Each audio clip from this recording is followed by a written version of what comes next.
So, John, what's happening? Well, Dr. Bill, one of my private contacts from United States Northern Command in Denver contacted me today and let me know that there's absolutely frenzied activity at United States Northern Command, also called U.S. Northcom.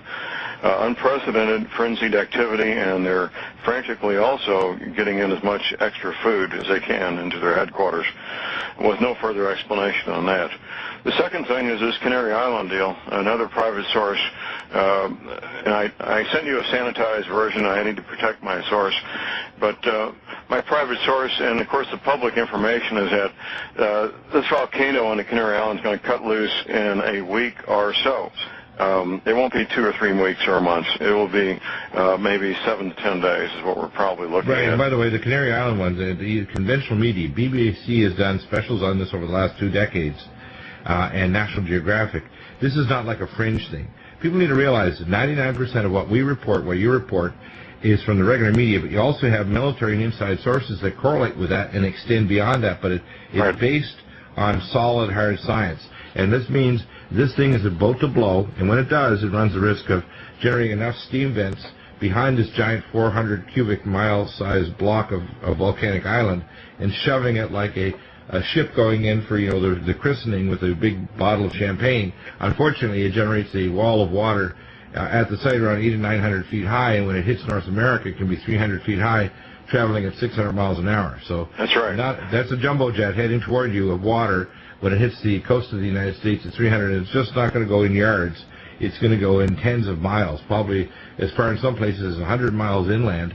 That's right. Literally plowing buildings that become then objects being pushed forward at, jumbo jet speeds against people, buildings, etc. And this is like we're not trying to just frighten you. We want you to know that the government will get an 8-hour warning, but whether they're going to get that to the people in time to get them evacuated out of the harm's way, if that does happen sometime, say in the next decade, it's going to probably happen sooner than we think, because the evacuations of these Azore Islands is happening as we speak, and there's a magma connection between the southern island and the Cumbre Viejo supervolcano that they know is going to slide off. That's right, absolutely. And it does it roughly every 300 years, according to the scientific reports. One of these islands has a big chunk of them fall off, and it generates a tsunami roughly 300 feet high that strikes North America. That's every 300 years. That's precisely right, and that's why we're so concerned. We're putting the word out here on my show and on your show as much as we can to warn people in Florida and on the east coast of North America that this is a clear and present danger, especially people in Florida. 8 hours notice is not enough to get from southern Florida on overland and get to safety. Farther up in Georgia and South Carolina, 8 hours may be enough. It may be a good time to take a vacation, quite frankly. Yeah, and in other words, north of Florida, if you have preparations and you have a run and go, and you have your radio set to kind of say, hey, you've got the notice, and it doesn't happen, let's say in the middle of the night, so by the time you got 15 minutes left to run. 15 minutes or an hour or two isn't going to get you, especially if the freeways and the roadways get jammed with people panicking to try to get out. Absolutely. Yeah. There's only 2 north-south highways in Florida of any consequence, the interstates, and it would take 15 or 20 minutes for them to be jammed. And we can't tell when it's going to happen, but if they're evacuating the Azore Islands, that's not a good sign. It's a sign that you better be on your best alert system and have your antenna up and be ready to run. Although earthquakes are by far the most common cause of tsunamis, there is another source for these deadly waves: landslides. And these tsunamis have the potential to be so big that they have been called mega tsunamis.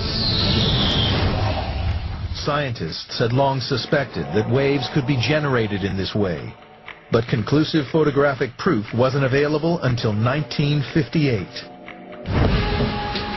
A landslide into Latoya Bay in Alaska triggered a wave that reached heights of several thousand feet. This footage, shot just after the tsunami struck, shows the wave's enormous power. The trees here once stretched all the way down to the shores of the bay, but were ripped off the slopes by a wall of water, leaving nothing but bare, exposed rock. The The tsunami was generated when a relatively small earthquake triggered a single enormous landslide of rocks and debris into the bay. The resulting wave was higher than the Empire State Building and stunned scientists around the world. Tsunamis on this scale are incredibly rare. But another mega tsunami, triggered by a rockfall 10,000 times bigger than Latoya Bay, could be on its way from a small island across the Atlantic Ocean. The Canary Islands off the coast of Africa are formed from a series of volcanoes. The youngest is the island of La Palma. It is formed from two volcanic ridges. The first is the extinct Cumbre Nueva to the north of the island. The younger, active Cumbre Vieja lies to the south.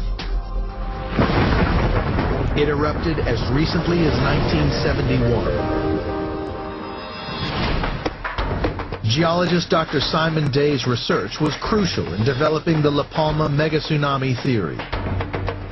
It began with an unusual rift that had opened up during a major volcanic eruption in 1949. We're standing here in the fault, and it runs way down to the south along the crest of the volcano for 2.5 miles. So it's one continuous long structure.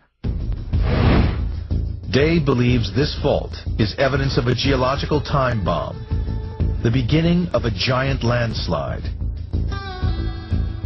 What we see here to my right are layers of volcanic rocks, volcanic blocks here, and layers of volcanic ash. And on the west of the fault, we see the same layers of blocks and ash, and those, before the fault moved, were joined up, and then when the fault moved, they were separated, and the rocks to my left moved down and to the west. What we think will happen in some future eruption is that this fault will have gotten bigger, and the whole of this western side will slide away in a giant landslide into the ocean to create the tsunami. This landslide would send the entire southwest section of La Palma, 1/6 of the island's total mass, crashing into the Atlantic Ocean in a single giant landslide. What we envisage is the whole of this coastline and the slope extending up all the way to the crest of the volcano that is now in the clouds. All of that mass of rock would slide away in a single massive landslide into the ocean and pushing the water up in front of it to create the tsunami wave. Initially, this wave would be over 30 times bigger than the 2004 Indian Ocean tsunami, more than 3,000 feet high. The 1980 eruption of Mount St. Helens was proof that a volcano could collapse in this terrifying fashion. This was impressive, but the collapse of the Cumbre Vieja would be 200 times the volume of this. 1,200 billion tons of rock would hurtle towards the ocean at top speed. The resulting wave would head straight out into the Atlantic. That wave, of course, would then spread out and separate out into smaller waves. But even so, after crossing the Atlantic and piling up again on, for example, the eastern seaboard of the United States or in the Caribbean or in northern Brazil, the waves there, we predict, would still be between 30 and 100 feet high. So that's as large as, if not larger, than the tsunami that struck Sumatra in 2004. Boston.